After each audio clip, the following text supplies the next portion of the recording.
Ma bien-aimée, c'est ton Père céleste qui te parle aujourd'hui. Au milieu de ton quotidien, entre tes soucis et tes espoirs, je viens poser ma main sur ton épaule et te murmurer à l'oreille, « Ma fille, je suis là.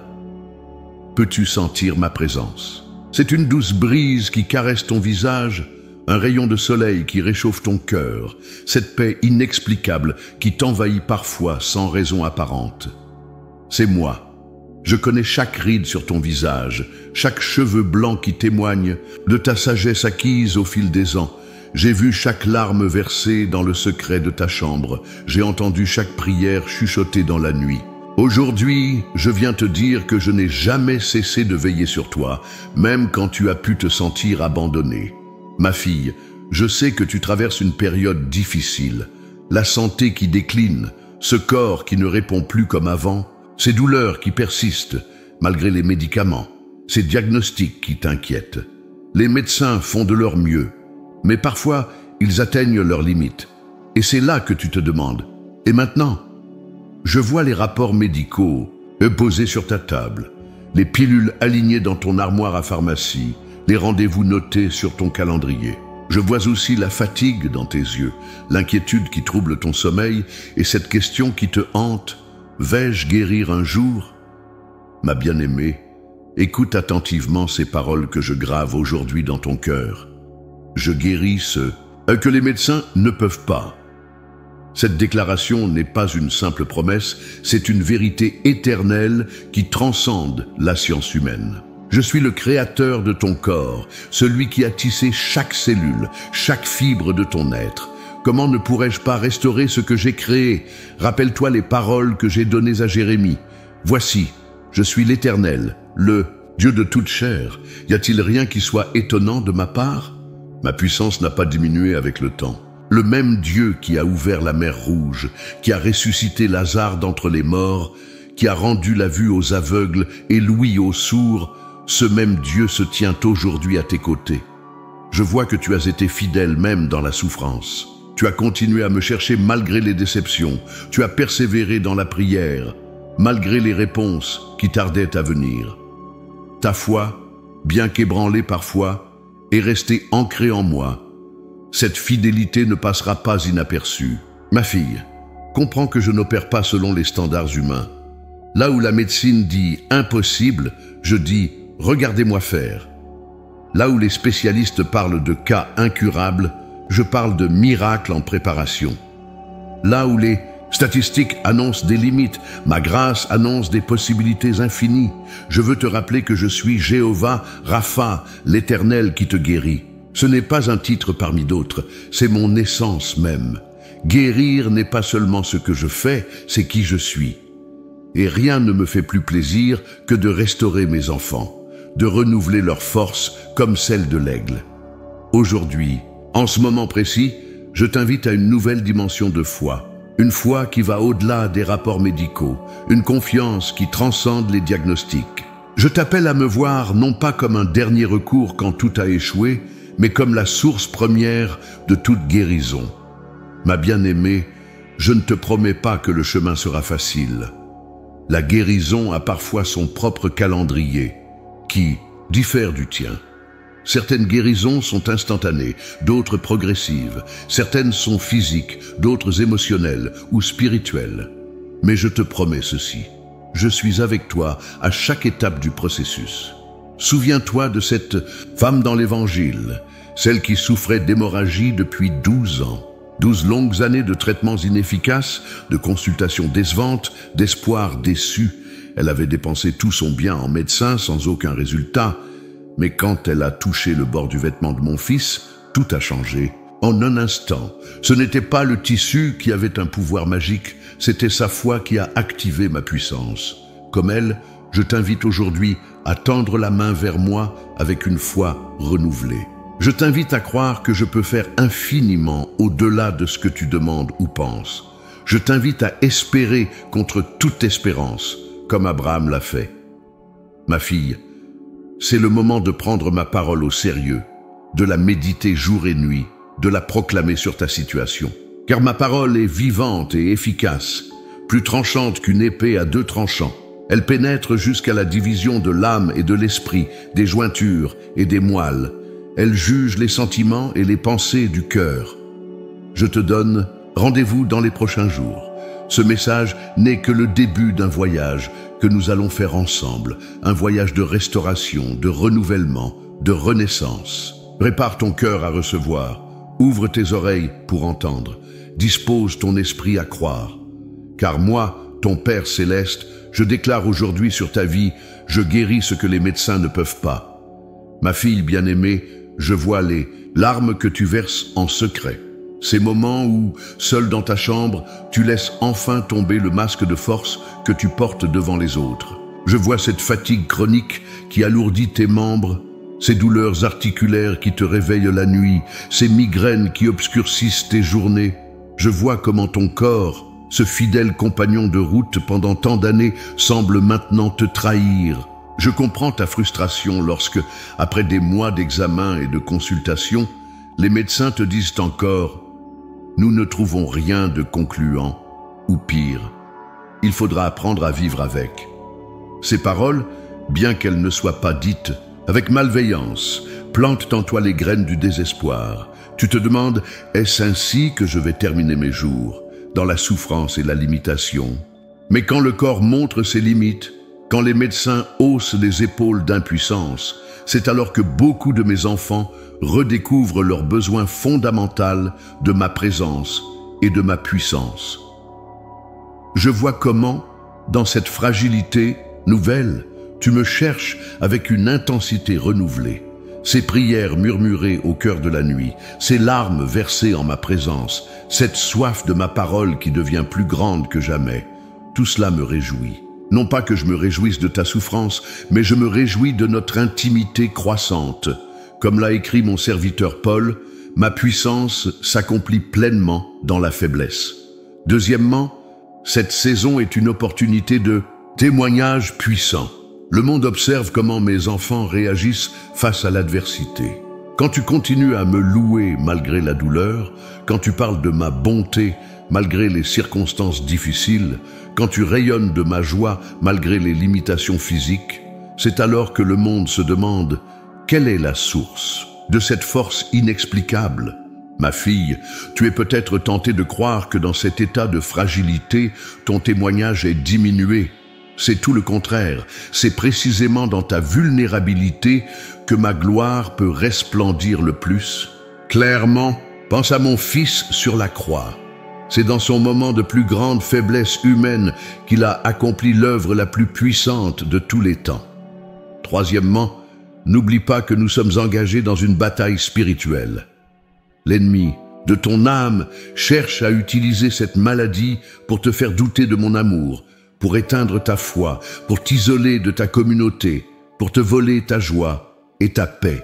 Il murmure à ton oreille, « Si Dieu t'aimait vraiment, tu ne souffrirais pas ainsi, ou ta guérison est impossible, même pour Dieu. » Mais ma bien-aimée, ces murmures sont des mensonges. Je t'aime d'un amour éternel, immuable, qui ne dépend pas des circonstances. Et rien, absolument rien n'est impossible pour moi. L'ennemi le sait, et c'est pourquoi il travaille si fort pour semer le doute dans ton cœur.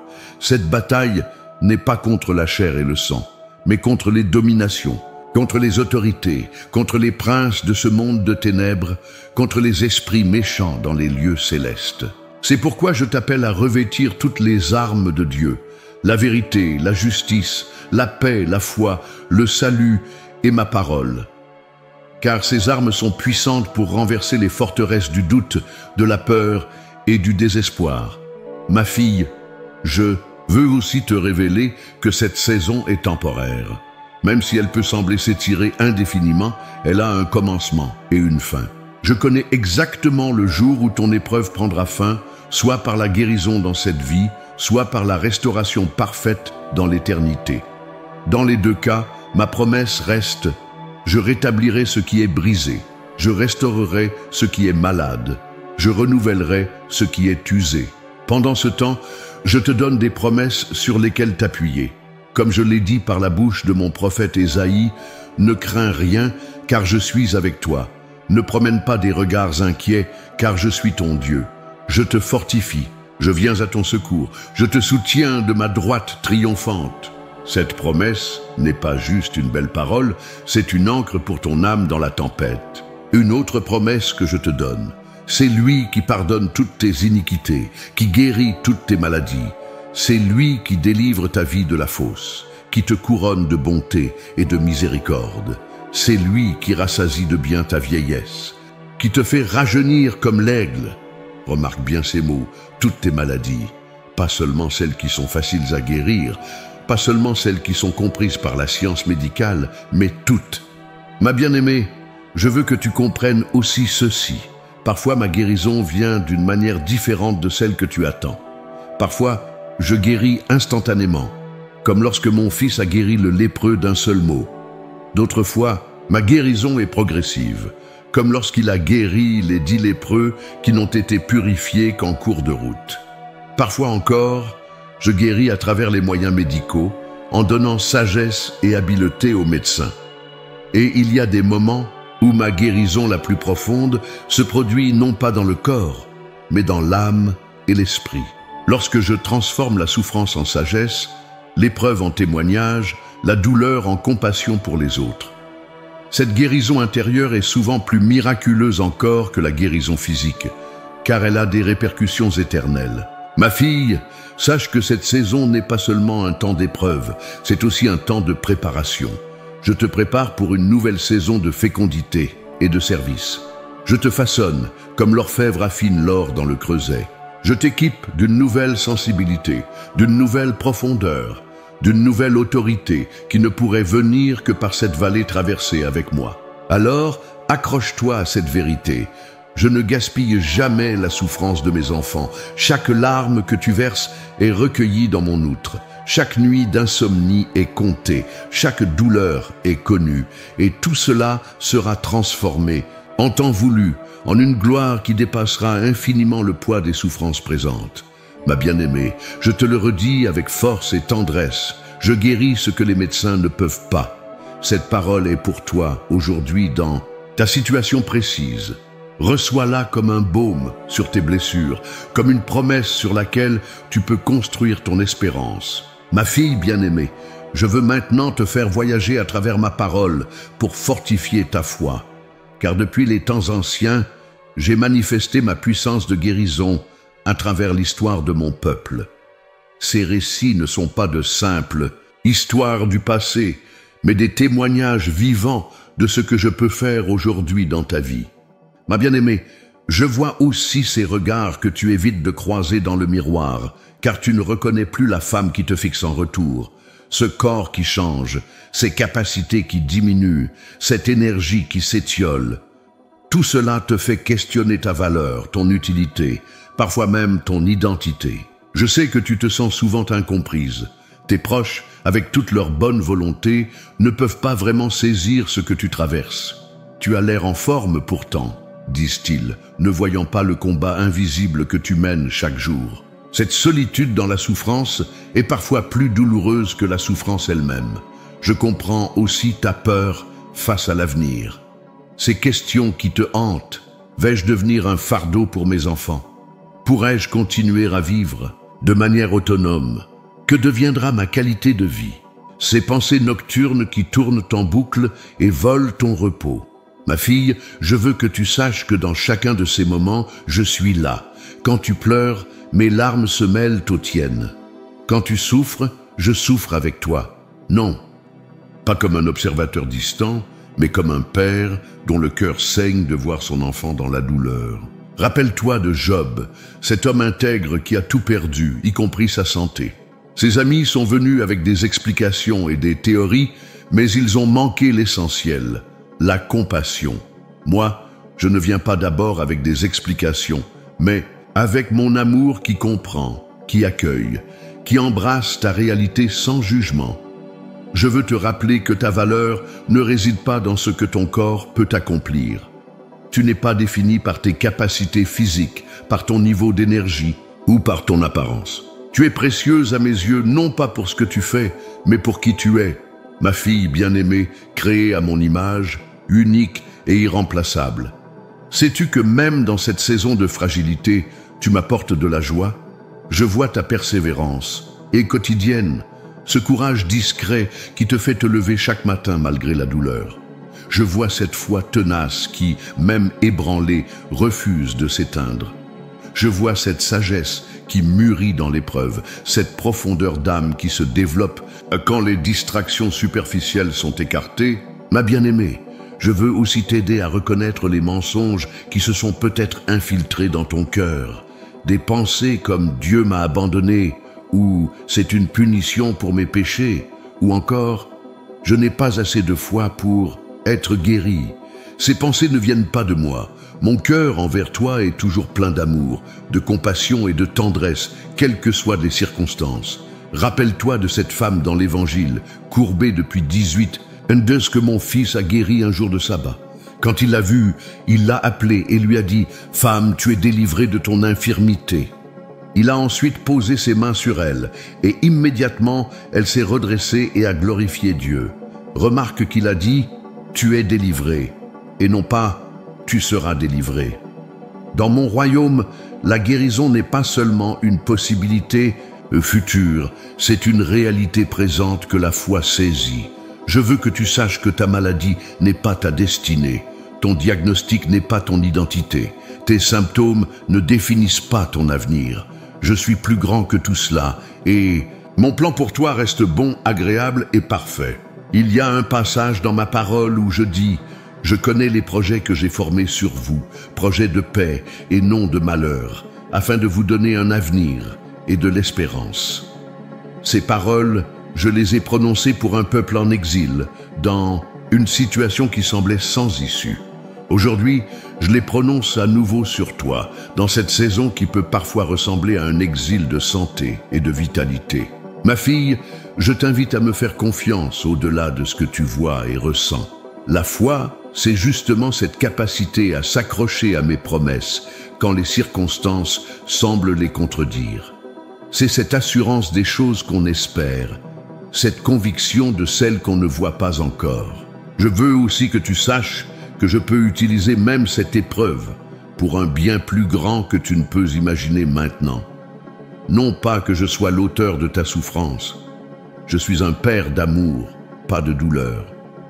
Mais dans ma sagesse infinie et ma bonté souveraine, je peux transformer même les situations les plus sombres en occasion de croissance, de témoignage et de révélation de ma gloire. Ma bien-aimée, alors que nous poursuivons ce voyage ensemble, je t'invite à ouvrir ton cœur à ma présence consolatrice. Laisse-moi être ton refuge dans la tempête, ton rocher dans l'incertitude, ta force dans la faiblesse. Car même quand les médecins ne peuvent plus rien, moi je peux tout. Et je déclare à nouveau sur ta vie, je guéris ce que les médecins ne peuvent pas.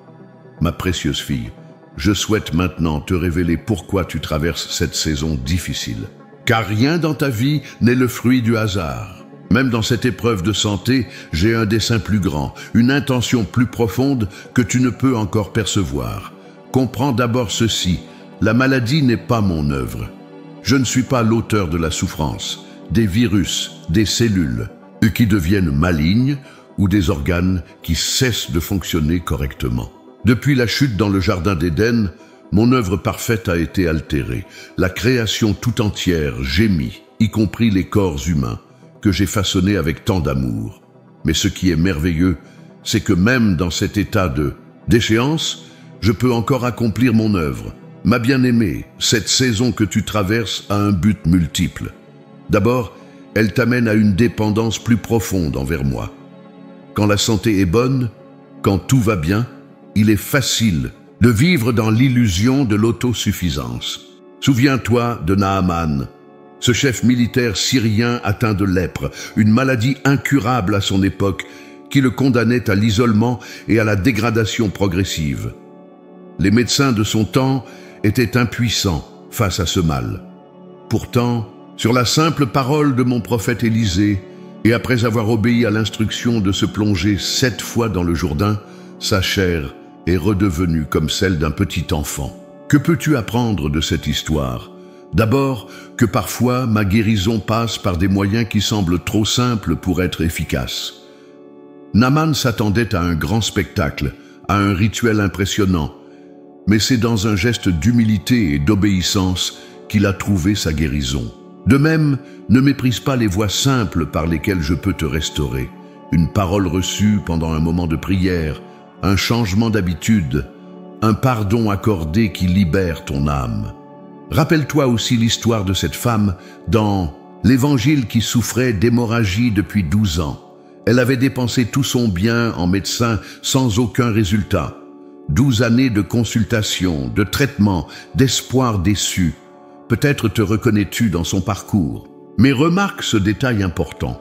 Lorsqu'elle entend parler de mon fils Jésus, elle ne dit pas « je vais essayer, on ne sait jamais », mais « si je puis seulement toucher son vêtement, je serai guéri ». Cette certitude intérieure, cette foi inébranlable, c'est ce qui a activé ma puissance de guérison. Et que dire du paralytique de Bethesda? Cet homme était infirme depuis 38 ans, allongé au bord d'une piscine dont les eaux, disait-on, avaient des propriétés curatives. Pendant 38 ans, il a attendu une guérison qui ne venait pas. Peut-être cela fait-il écho à ta propre situation, à ces années où tu as espéré, prié, attendu, sans voir de changement. Pourtant, quand mon fils lui demande « Veux-tu être guéri ?» tout change. Cette question n'était pas une évidence. Certains s'habituent à leur maladie, construisent leur identité autour d'elle, ou perdent l'espoir au point de ne plus désirer vraiment la guérison. Alors je te pose la même question aujourd'hui. Veux-tu vraiment être guéri? Ma fille médite aussi sur l'histoire du roi Ézéchias. Gravement malade, il reçoit la visite du prophète Ésaïe qui lui annonce sa mort prochaine. Mais Ézéchias se tourne vers le mur et me prie avec ferveur, me rappelant sa fidélité et son intégrité. Sa prière sincère monte jusqu'à moi. Et avant même qu'Ésaïe ait quitté la cour du palais, je lui envoie un nouveau message. J'ajoute 15 années à la vie du roi. Ce récit révèle la puissance de la prière persévérante et comment je peux renverser même les diagnostics les plus sombres. Souviens-toi encore de l'aveugle-né que mon fils a guéri. Les disciples demandent qui a péché, lui ou ses parents, pour qu'il soit né ainsi. Jésus répond que ce n'est ni l'un ni l'autre, mais c'est afin que les œuvres de Dieu soient manifestées en lui. Cette parole est cruciale pour toi aujourd'hui. Ta maladie n'est pas une punition pour tes péchés ou ceux des générations précédentes. Elle est une occasion pour que ma gloire soit révélée dans ta vie. Ma bien-aimée, je veux aussi te rappeler les guérisons collectives opérées par mon fils et ses disciples. Ces moments où des foules entières venaient et tous étaient guéris, sans exception. Comme il est écrit, il guérissait toute maladie et toute infirmité parmi le peuple. Aucune pathologie n'était trop complexe, aucun cas trop désespéré. Cette même puissance de guérison est toujours à l'œuvre aujourd'hui. Pense également à la fille de Jaïrus, déjà morte, lorsque mon fils arrive. Aux yeux des hommes, il était trop tard. La situation était irrémédiable. Pourtant, Jésus dit simplement « La petite n'est pas morte, mais elle dort ». Puis il la prend par la main et elle se lève. Cette histoire te montre que même lorsque tout semble perdu, lorsque les médecins ont baissé les bras, lorsque la situation paraît irréversible, ma puissance peut encore se manifester. Ma fille, médite aussi sur ces paroles de l'apôtre Jacques. Quelqu'un parmi vous est-il malade, qu'il appelle les anciens de l'Église, et que les anciens prient pour lui, en loignant d'huile au nom du Seigneur. La prière de la foi sauvera le malade et le Seigneur le relèvera.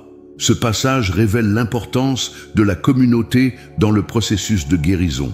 Ne reste pas isolé dans ton épreuve, cherche le soutien et la prière de tes frères et sœurs dans la foi. Rappelle-toi aussi des paroles que j'ai données à mon peuple par Moïse, « Je suis l'Éternel qui te guérit ».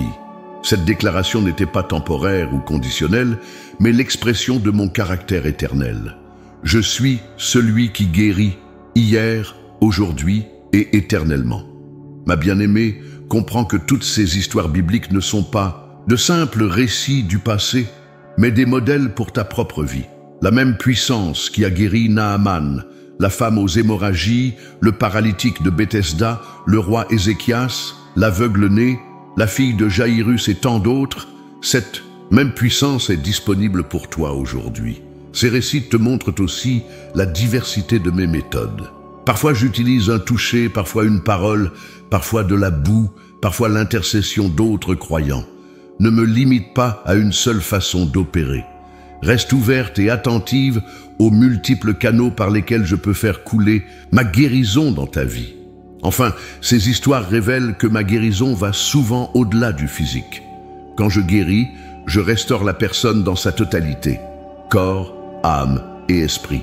Je rétablis non seulement la santé, mais aussi la dignité, l'espoir, les relations, la place dans la communauté.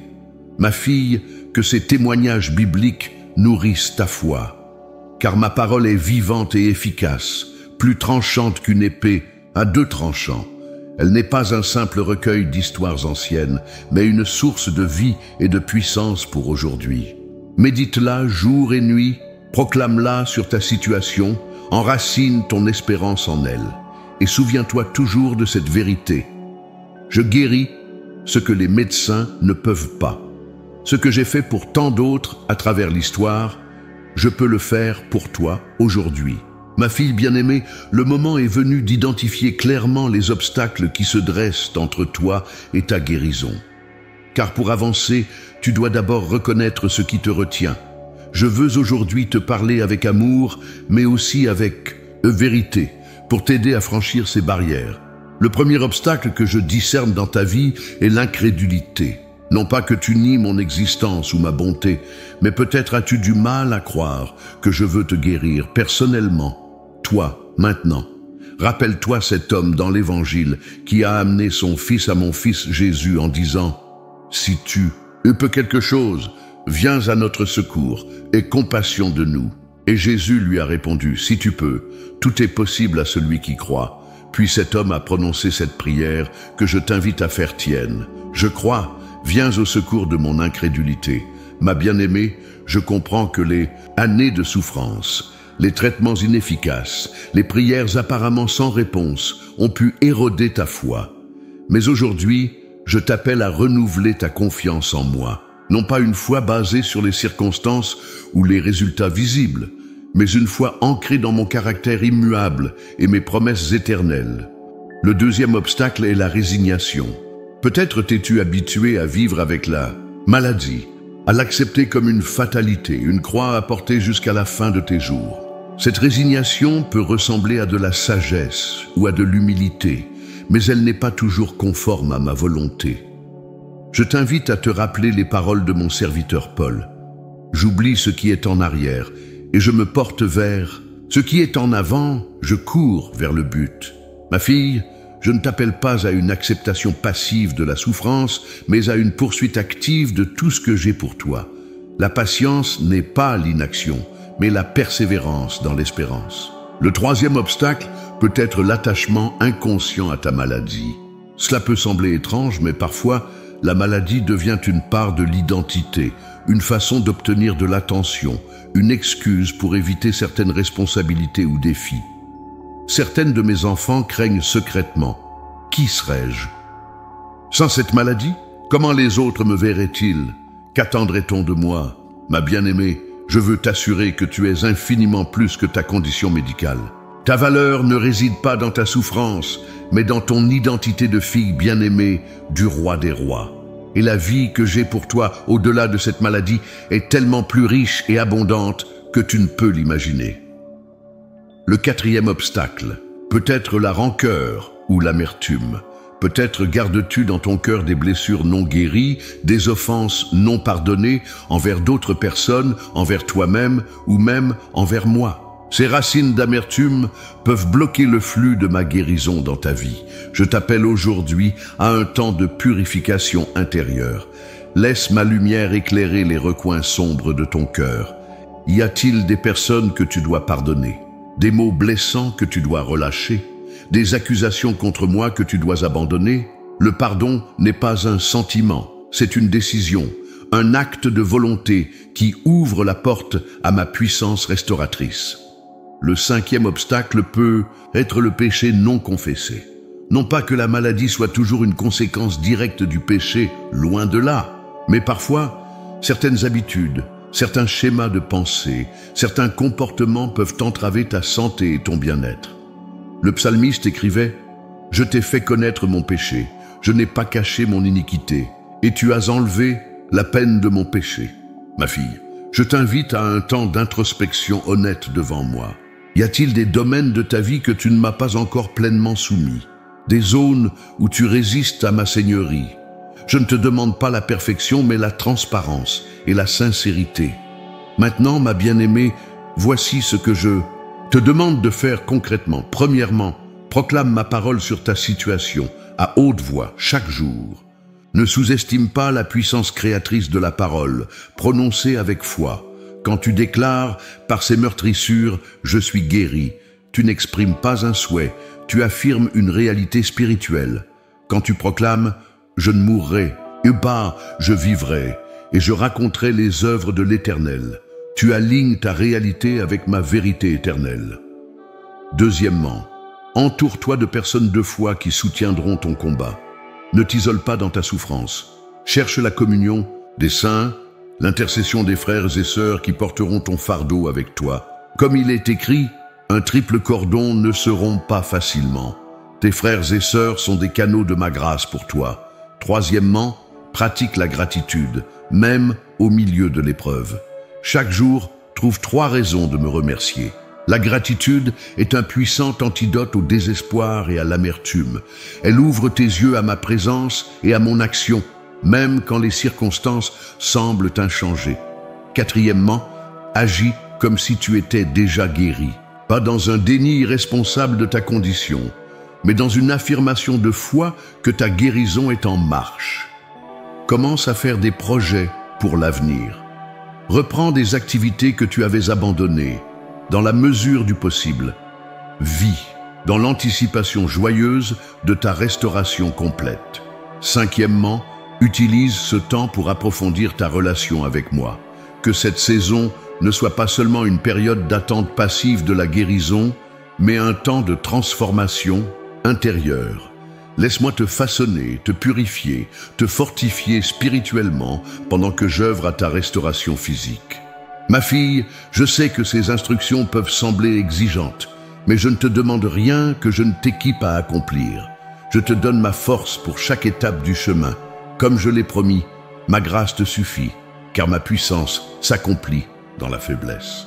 Rappelle-toi que tu n'es pas seul dans ce combat. Je marche avec toi à chaque pas.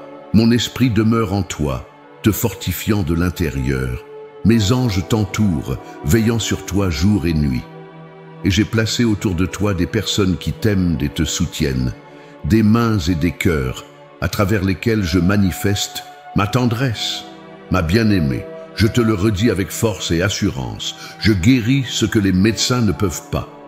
Cette parole n'est pas seulement une belle promesse, c'est une réalité que je veux manifester dans ta vie. En traversant ces obstacles, en suivant ces instructions, tu te positionnes pour recevoir tout ce que j'ai pour toi. Ne te décourage pas si la manifestation de la guérison n'est pas immédiate. Je travaille selon mon calendrier parfait, pas selon tes attentes ou celles des autres. Mais sache avec certitude que j'ai entendu tes prières, que j'ai vu tes larmes et que je suis déjà à l'œuvre pour ta restauration complète. Ma fille bien-aimée, nous entrons maintenant dans une phase cruciale de ton parcours vers la guérison, la transformation. Car je ne me contente pas de restaurer ce qui était brisé. Je renouvelle, je transforme, je fais toutes choses nouvelles. La guérison que je t'offre va bien au-delà d'un simple retour à l'état antérieur. Comprends d'abord ceci. La transformation commence dans ta pensée. Comme l'a écrit mon serviteur Paul, ne vous conformez pas au siècle présent, mais soyez transformés par le renouvellement de l'intelligence. Ta manière de penser à ta maladie, à ton corps, à ma capacité de guérir, tout cela influence profondément le processus de guérison. Je t'invite aujourd'hui à une révolution dans ta façon de penser.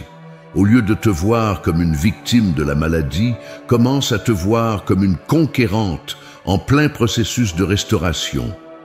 Au lieu de penser « si je guéris un jour », commence à penser « alors que je suis en train d'être guéri ». Au lieu de te définir par tes symptômes et tes limitations, définis-toi par ton identité de fille du roi, héritière de toutes mes promesses. Ma bien-aimée, cette transformation de pensée n'est pas un simple exercice de psychologie positive. C'est un alignement de ton esprit avec ma vérité éternelle. Car ce que tu crois au plus profond de toi-même finit par se manifester dans ton corps et dans ta vie. Comme le dit le livre des Proverbes, il est tel que sont les pensées dans son âme. Le deuxième aspect de la transformation concerne ta perception de cette saison d'épreuve. Jusqu'à présent, tu as peut-être vu ta maladie uniquement comme une perte, une limitation, une injustice. Je t'invite à la voir aussi comme une opportunité de croissance extraordinaire. Non pas que je me réjouisse de ta souffrance, loin de là, mais je suis expert à tirer le bien du mal, à transformer les cendres en couronnes de gloire. Demande-toi, qu'ai-je appris dans cette vallée que je n'aurais jamais appris sur les sommets? Quelle profondeur d'intimité avec moi ai-je développée que je n'aurais peut-être jamais connue autrement? Quelle compassion nouvelle pour les autres souffrants s'est éveillée en moi? Quelles priorités ont été clarifiées? Quelles valeurs superficielles ont été abandonnées? Ma fille, cette transformation de perspective te permettra de dire un jour, comme Joseph l'a dit à ses frères, « Vous aviez médité de me faire du mal, mais Dieu l'a changé en bien.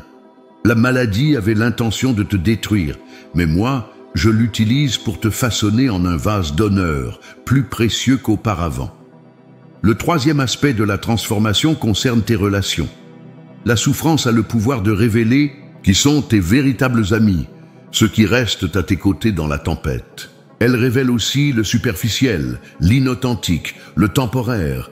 Peut-être as-tu été déçu par certaines personnes dont tu attendais du soutien. Peut-être as-tu été surprise par la fidélité inattendue d'autres personnes.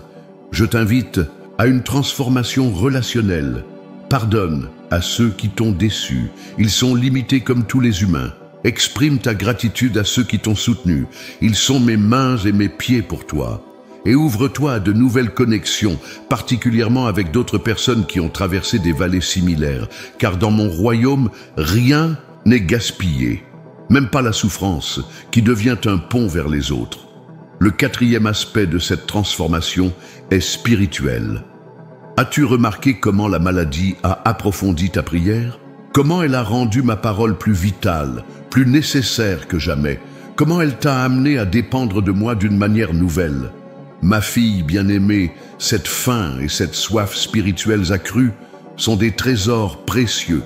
Ne les perds pas quand la santé reviendra. Laisse cette transformation spirituelle s'enraciner profondément pour que tu continues à me chercher avec la même intensité dans les temps d'abondance que dans les temps de disette. Le cinquième aspect concerne ta mission de vie. Peut-être que cette saison de maladie t'a semblé être une interruption de ton appel, une mise entre parenthèses de ton utilité. Mais je veux que tu comprennes qu'en réalité, je suis en train de te préparer pour une nouvelle saison de service, plus fructueuse et plus profonde que tout ce que tu as connu auparavant. Regarde Moïse, qui a passé 40 ans dans le désert avant de conduire mon peuple vers la liberté. Regarde Joseph, qui a traversé l'esclavage et la prison avant de sauver une nation. Regarde Paul, qui a passé 3 ans dans l'obscurité de l'Arabie avant de devenir l'apôtre des nations.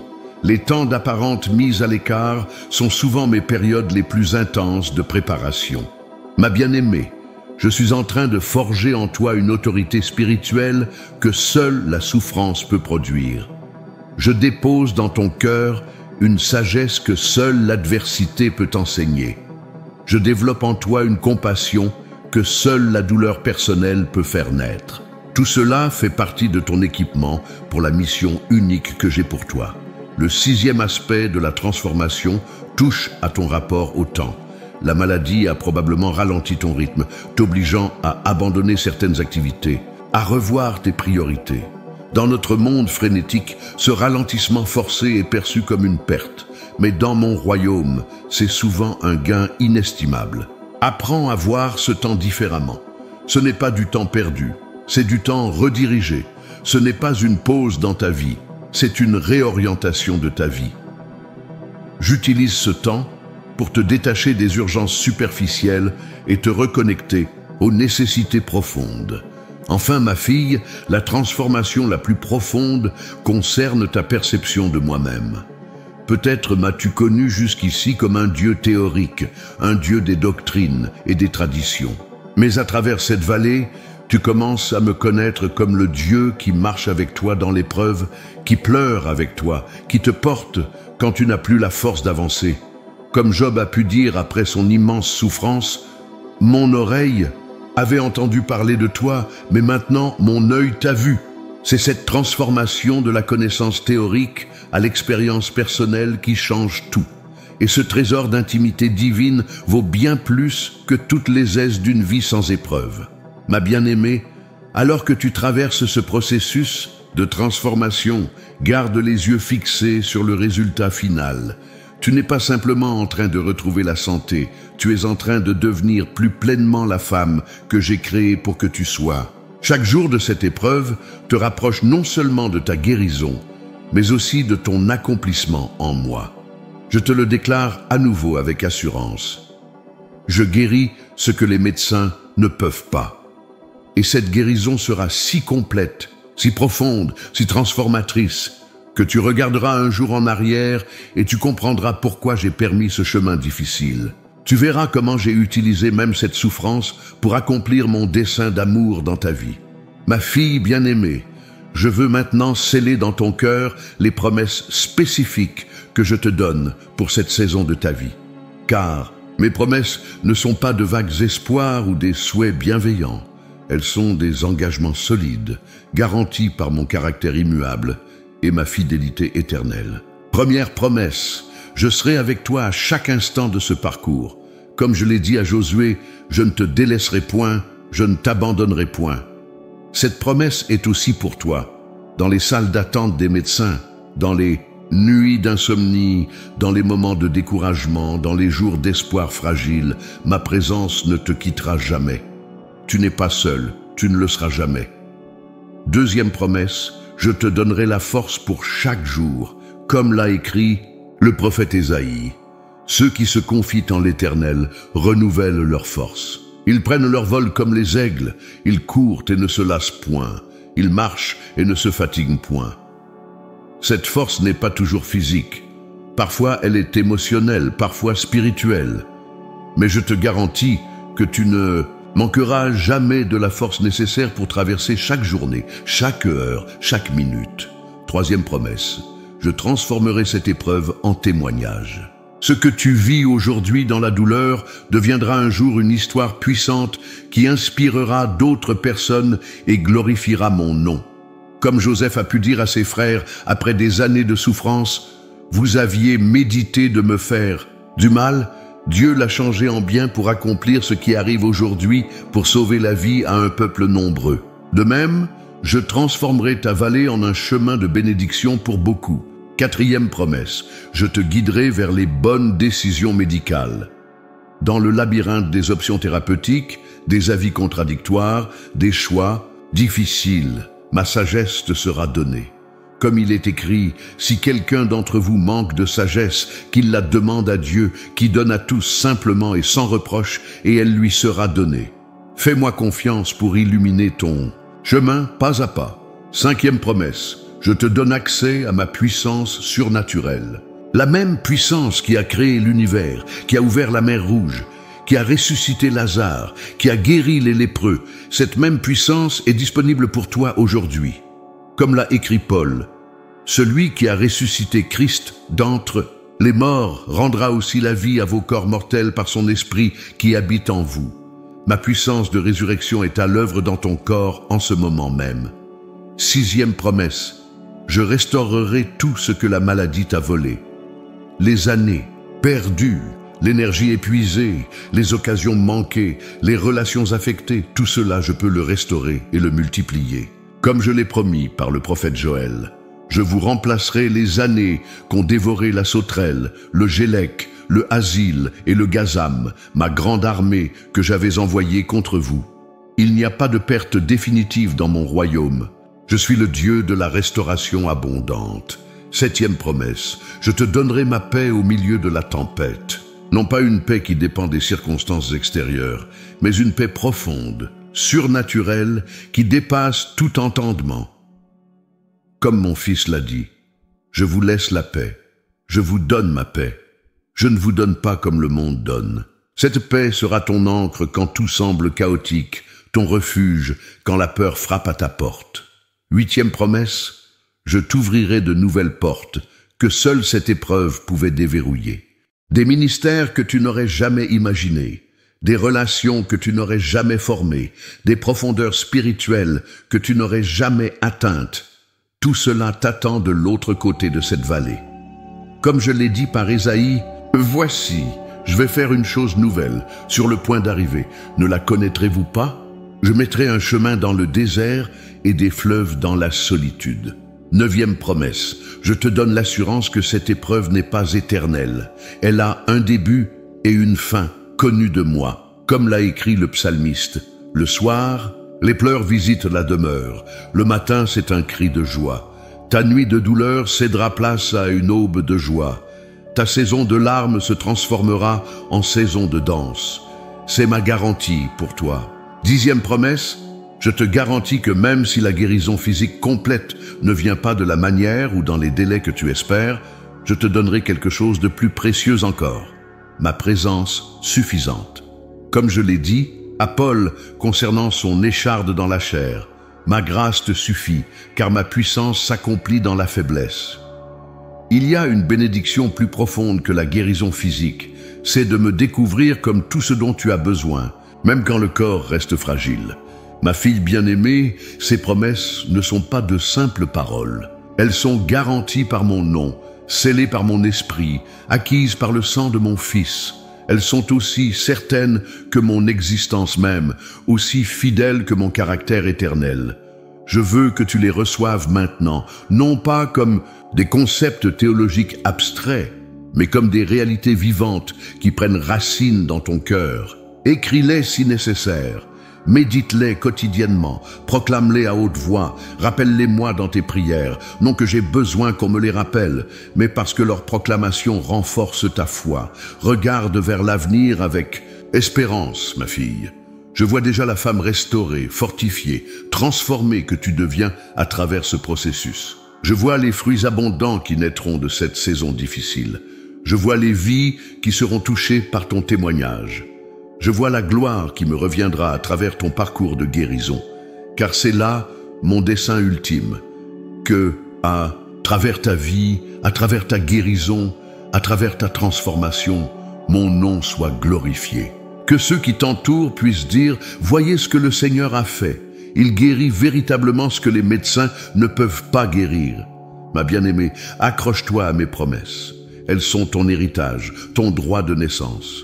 En tant que ma fille, elles sont plus solides que le roc, plus durables que les montagnes, plus certaines que le lever du soleil. Et je veillerai personnellement à ce que chacune d'elles s'accomplisse dans ta vie, en mon temps parfait, selon ma sagesse infinie et mon amour sans limite. Je te le redis une fois encore, avec toute l'autorité du ciel. Je guéris ce que les médecins ne peuvent pas. Cette déclaration n'est pas un slogan inspirant, c'est ma vérité éternelle pour toi, aujourd'hui et tous les jours à venir. Ma fille bien-aimée, nous arrivons maintenant au terme de ce message que j'ai voulu graver dans ton cœur. Comme une lettre d'amour que l'on relit dans les moments de doute, je veux que ces paroles restent accessibles à ton esprit et à ton cœur, pour t'accompagner dans chaque étape de ton chemin vers la guérison complète.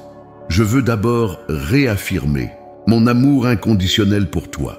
Un amour qui ne dépend pas de ta performance, de ta foi, de ta santé ou de quoi que ce soit d'autre. Un amour qui t'a précédé avant la fondation du monde et qui te suivra pour l'éternité. Un amour qui a conduit mon Fils à la croix pour toi, personnellement. Un amour qui connaît ton nom, qui compte tes cheveux, qui recueille tes larmes.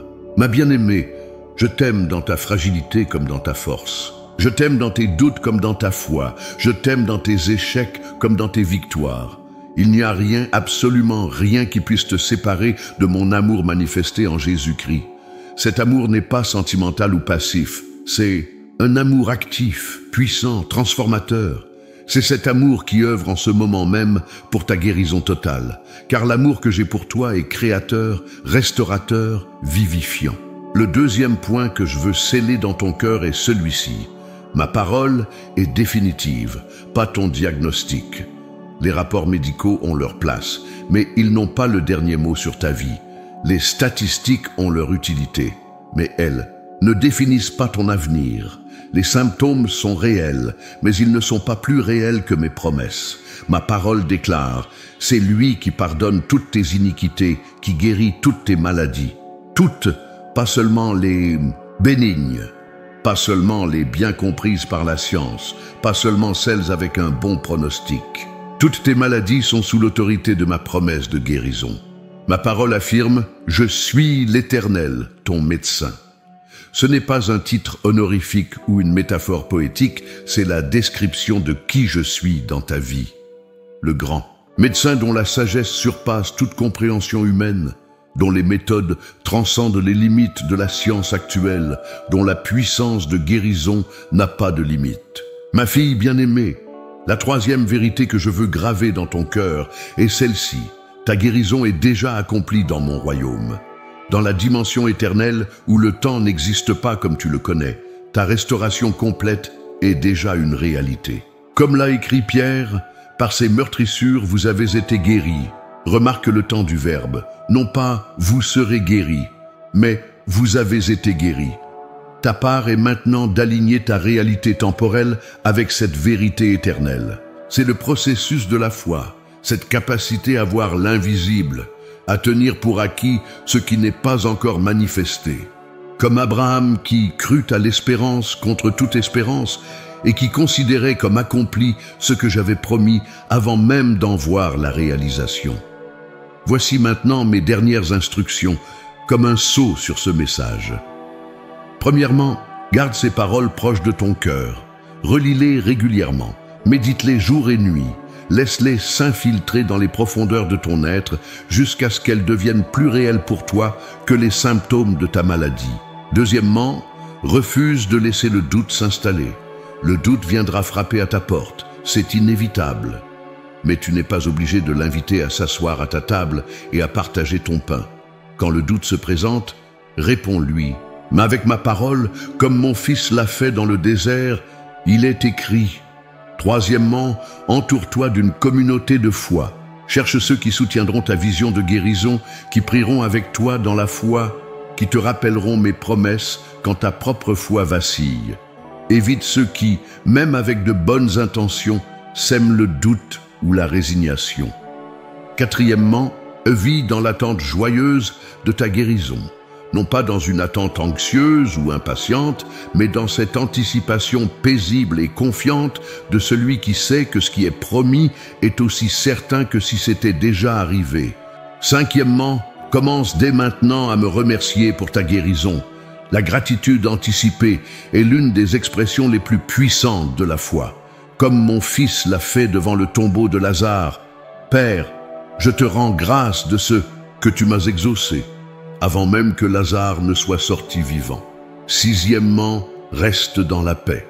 Ne te laisse pas voler ta tranquillité d'esprit par les hauts et les bas des symptômes, par la lenteur apparente du processus, par les opinions contradictoires. Ma paix est ton héritage, ton droit de naissance, en tant que ma fille. Garde ton cœur et ton esprit ancrés dans cette paix qui surpasse toute intelligence. Enfin, ma bien-aimée, souviens-toi toujours que cette épreuve n'est qu'un chapitre de ton histoire, pas la conclusion. J'ai encore tant de pages merveilleuses à écrire dans le livre de ta vie. Des pages de joie retrouvée, de services renouvelés, de témoignages puissants, d'impact sur les générations futures. Je vois déjà la femme que tu deviens à travers ce processus. Une femme dont la foi a été affinée comme l'or dans le creuset. Une femme dont le témoignage inspirera beaucoup. D'autres, une femme dont la compassion, née de sa propre souffrance, deviendra un baume pour les cœurs brisés. Une femme qui connaît son Dieu, non plus par ouï-dire, mais par expérience personnelle. Ma fille, je termine ce message comme je l'ai commencé. Par cette déclaration qui est à la fois une promesse et une réalité, je guéris ce que les médecins ne peuvent pas. Reçois ces paroles non pas comme un simple souhait pieux, mais comme une vérité fondamentale sur laquelle tu peux construire ton espérance. Que ma paix t'accompagne à chaque pas de ce voyage. Que ma joie soit ta force dans les moments difficiles. Que mon amour te porte quand tu te sens faible. Que ma présence soit ta réalité constante, plus tangible que la maladie elle-même. Je te bénis maintenant, ma précieuse fille. Je bénis ton corps, chaque cellule, chaque organe, chaque système. Je bénis ton âme, tes émotions, tes pensées, ta volonté. Je bénis ton esprit, ton lien avec moi, ta perception spirituelle, ta foi. Je déclare la vie, l'abondance, la restauration complète sur tout ton être. Car moi, le Seigneur, ton Dieu, je suis avec toi. Je ne te quitterai point, je ne t'abandonnerai point. Je t'aime d'un amour éternel. Et je déclare avec toute l'autorité du ciel, tu seras pleinement guéri pour ma gloire et pour ton bien.